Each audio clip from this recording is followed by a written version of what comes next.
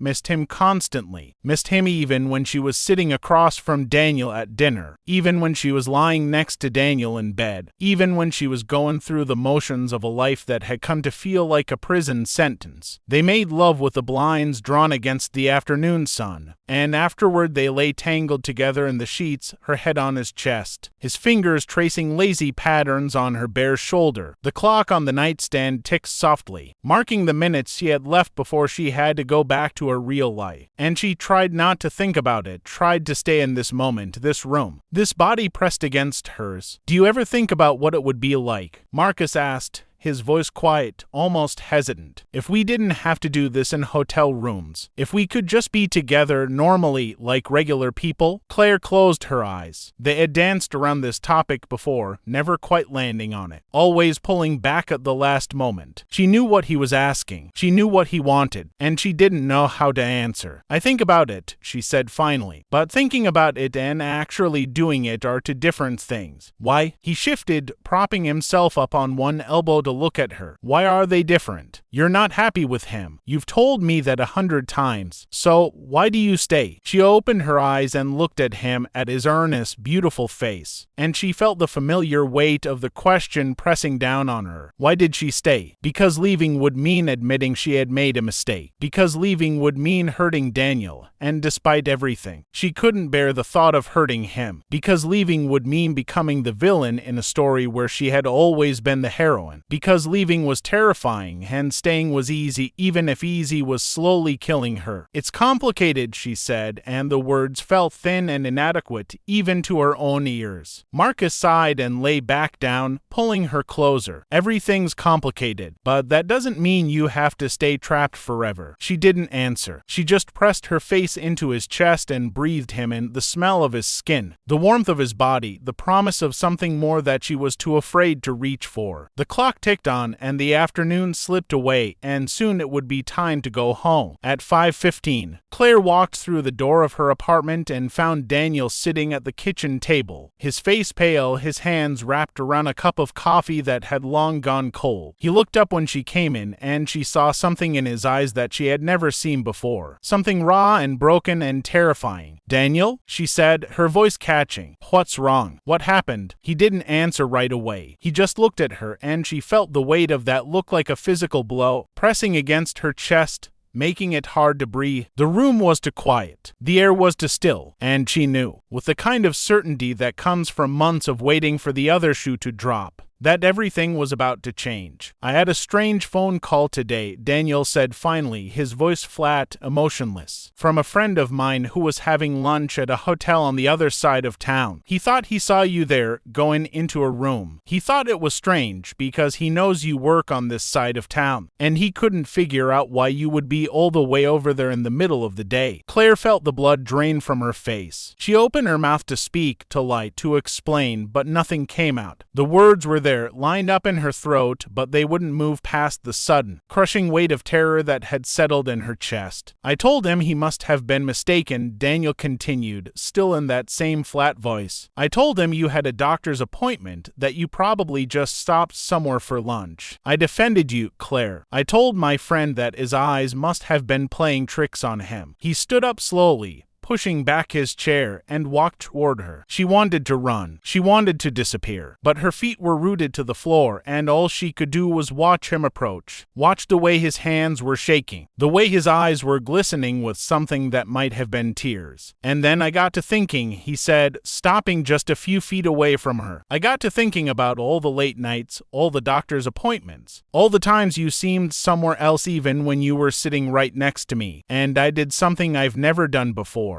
I checked your phone records." The world tilted. Claire grabbed the back of a chair to steady herself, and she watched Daniel's face crumble as he saw the confirmation of his suspicions, written in her expression. "For months," he whispered, "for months of calls and texts to a number I don't recognize. For months of you coming home and lying to me. For months of me kissing you goodnight and you thinking about someone else. Daniel, She started, but he held up his hand, stopping her. "Don't," he said. "Don't lie to me again. I've had enough lies to last a lifetime." He walked past her toward the bedroom, and she heard him opening drawers, pulling out a suitcase. The sounds were ordinary, mundane, the sounds of packing for a trip, but they carried the weight of something far more final. She stood in the kitchen, frozen, listening to her marriage being dismantled one zipper pull at a time. When he came back, he was carrying a small bag. He didn't look at her. He walked to the door, opened it, and stood for a moment with his back to her. "The little girl I told you about this morning," he said quietly. "The one with leukemia. She died this afternoon." I held her mother's hand while she said goodbye to her daughter, and all I could think about the whole time was that I couldn't wait to come home and tell you about it. Because you're the only person I've ever wanted to share my life with. The only person." He paused, and she saw his shoulders shake once, just once, before he steadied them. "I guess I was wrong." The door closed behind him with a soft click, and Claire was alone. The kitchen was exactly the same as it had been when she walked in. The cold coffee still on the table, the afternoon sun still slanting through the windows. But everything was different. Everything was shattered, and she stood in the middle of it, surrounded by the wreckage of a life she had destroyed. And she realized with a clarity that was almost blinding that she had no one to blame but herself. Her phone buzzed in her pocket. She pulled it out, already knowing what she would see. Marcus's name on the screen, a message asking if she had made it home okay, if she was thinking about him, if she was counting the hours until they could be together again. She stared at the words for a long time, and then, very slowly, she typed a response. "I can't do this anymore. I'm sorry." She pressed send before she could change her mind, and then she turned off her phone and set it on the table next to Daniel's cold coffee. The sun was setting outside, painting the kitchen in shades of orange and gold, and she sat down in the chair where her husband had been sitting when she walked in, and she waited for the tears to come, but they didn't. She sat there for hours, watching the light fade, watching the darkness settle over the apartment like a blanket, and she felt nothing. Absolutely nothing. Just the vast, empty space where her heart used to be, and the knowledge that she had emptied it herself, one lie at a time. The weeks that followed were a blur of paperwork and phone calls and the slow, painful untangling of two lives that had been woven together for nearly a decade. Daniel moved in with a friend from the hospital, and they communicated through lawyers. Their conversations reduced to clinical discussions of assets and debts, and who would keep the wedding china that neither of them really wanted. Claire's mother cried when she found out. Not because she was surprised, but because she had always suspected, always known that her daughter was capable of something like this, and the confirmation of her fears was somehow worse than the fear itself. Marcus called and texted for days after her message, trying to understand, trying to change her mind, but she never responded. She couldn't. Seeing his name on her screen was like pressing on a bruise, a sharp ache that reminded her of everything she had lost, everything she had thrown away for a few hours of feeling alive. She knew it wasn't fair to him to cut him off without explanation, but fairness had left the building the moment she had first kissed him in that parking lot, and she didn't know how to get it back. She kept working. She kept living. She got up every morning and went through the motions of a life that felt hollow and foreign, like a house she had moved out of but somehow still had the keys to. The apartment was too quiet now to empty, and she found herself talking to herself just to hear a human voice. She lost weight. She stopped sleeping. She spent hours staring at the wall, thinking about all the small moments she had taken for granted, all the ordinary days that had added up to something she would never have again. 6 weeks after Daniel walked out, she came home from work to find a small package on her doorstep. It was wrapped in brown paper, her name written on it in handwriting she recognized immediately. She carried it inside, sat on the couch, and opened it with trembling hands. Inside was a photograph. It was a picture of her and Daniel on their wedding date, taken just after the ceremony, before the reception, before the dancing and the champagne and the thousand small compromises that had slowly eroded the foundation of their marriage. They were standing under a canopy of flowers, her hand in his, both of them laughing at something the photographer had said. She looked at her own face, young and hopeful and utterly convinced that she had found the person she would love forever, and she felt something crack inside her chest. Tucked behind the photograph was a note, written on a piece of paper torn from a prescription pad. She recognized the hospital logo at the top, and she felt her heart stop as she unfolded it and read the words inside. Claire, I found this picture when I was packing my things. I almost threw it away, but I couldn't. Not because I still love you, but because I need to remember that the woman in this picture really existed. I need to remember that I didn't imagine her, that she was real, that for one perfect day, she loved me as much as I loved her. I don't know what happened to her. I don't know when she disappeared or why, but I hope, wherever she is, that she's happy. I hope she found whatever it was she was looking for, because the woman I married deserved to be happy.